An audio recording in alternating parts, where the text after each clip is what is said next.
As to the goal of helping small businesses, more than 5.2 million small businesses and nonprofits received PPP loans. By the end of May, the U.S. Census Bureau reported that more than 70% of all small businesses in the entire country, 70%, received PPP loans. There was a survey completed by Goldman Sachs and found that by the conclusion of the program, 93% of Black-owned small businesses applied for a PPP loan, and of those who applied, 95% received a PPP loan. According to the SBA's demographics survey data, minority-owned small businesses received a higher percentage of PPP loans than their relative share of business ownership in the U.S. As I said at the outset, while there are certainly better days ahead with the promises of successful vaccine, we should have great confidence that certainly before this time next year, we will all be living in a very different situation. We do have an immediate need over the next few months that requires action. Small businesses need more help to make it through this winter. Given a potential second wave looming and impending government lockdowns in different jurisdictions, it's vitally important. I think perhaps the biggest evidence of all of how this program has worked is that in a time in which it is difficult for the parties and even within the parties to agree on many things, Congress has voted unanimously on 3 separate occasions to fund and enhance PPP. And I believe it is far past time for us to come together and do it once again. It had been my hope we would have done it months ago. In thinking about evaluating the Paycheck Protection Program, PPP, it's important to remember the economic conditions into which it was introduced. When the coronavirus pandemic became apparent in mid-March, American households experienced an enormously sharp pullback in spending as they stopped consuming services that involve personal contact. So people did not go to restaurants, people didn't get on airplanes, didn't go to hotels, and in large swaths of American business, customers simply disappeared. And there was an enormous cash flow crunch in the U.S. economy. But in those circumstances, it's also tempting to simply lay everybody off. And there was a need for intervention to stop those layoffs, preserve employer-employee relationships, preserve the infrastructure of the American economy through the pandemic as a bridge to the other side, and in those circumstances also provide the paycheck for American households to continue to live in the face of such an enormous downdraft. It turns out that in the second quarter of 2020, the U.S. economy contracted by 9%. In the worst full year of the Great Depression, 1932, the U.S. economy contracted by 12%. So we experienced something very close to that in the second quarter of 2020. In those circumstances, what the PPP did was simply fantastic. It is, and I agree with the chairman's assessment, the single most effective fiscal policy ever undertaken by the United States government. It got over $500 billion out the door and into small businesses in about 4 weeks. It preserved employee relationships with their employers, thus preventing a lot of economic scarring that would take a long time to recover from. And it provided that $500 billion in liquidity and cash flow to the workers and their employers in order to get through the 2.5 months that the program was designed to cover. Its enormous success really stands out in contrast to, for example, the Main Street Lending Program, which was intended to help larger employers, and which has effectively provided no support whatsoever. And so in thinking about the PPP, I think it's important to recognize that speed was of the essence, and speed was in the program. The scale of the response had to be enormous because the scale of the downturn was enormous, and it had to really put a premium on speed and scale, and it did that very, very well. The census pulse data is really quite striking. That reports that 3/4 of American small businesses received a PPP loan. I think the success is just enormous. We now find ourselves in a similar situation where we need a bridge to the other side of another surge in the coronavirus pandemic, and another round of PPP I think is entirely merited.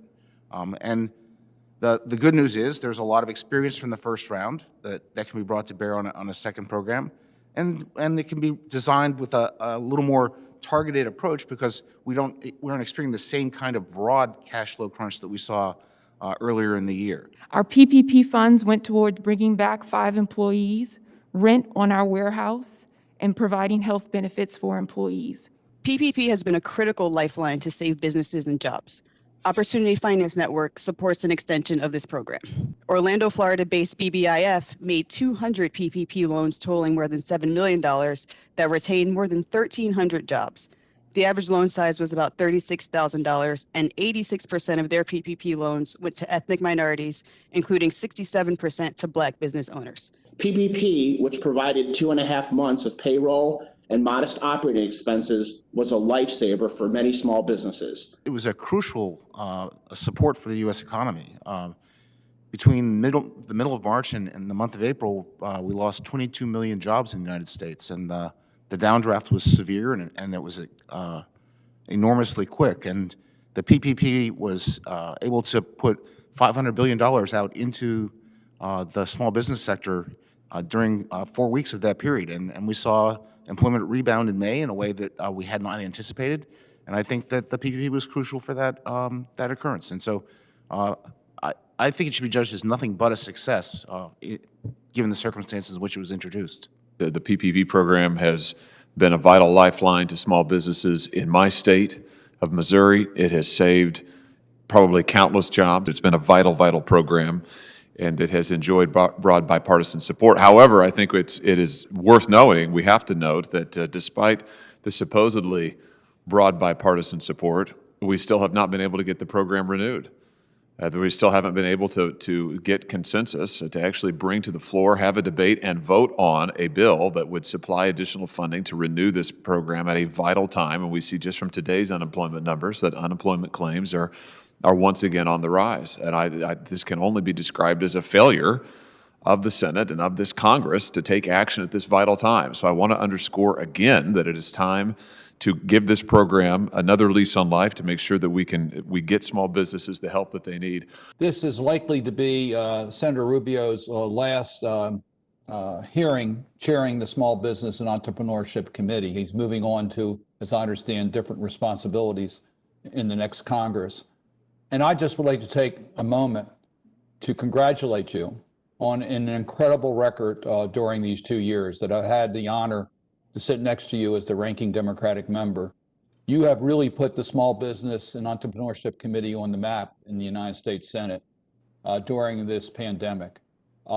Under your leadership, we have really responded to the needs of small businesses. And we recognize that small businesses are the growth engine in this country. It's where jobs are created and innovation takes place.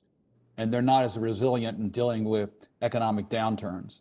And it was absolutely essential that we respond in a very major way during this pandemic. And under your leadership, we were able to do that. So I want to congratulate you on just a great record.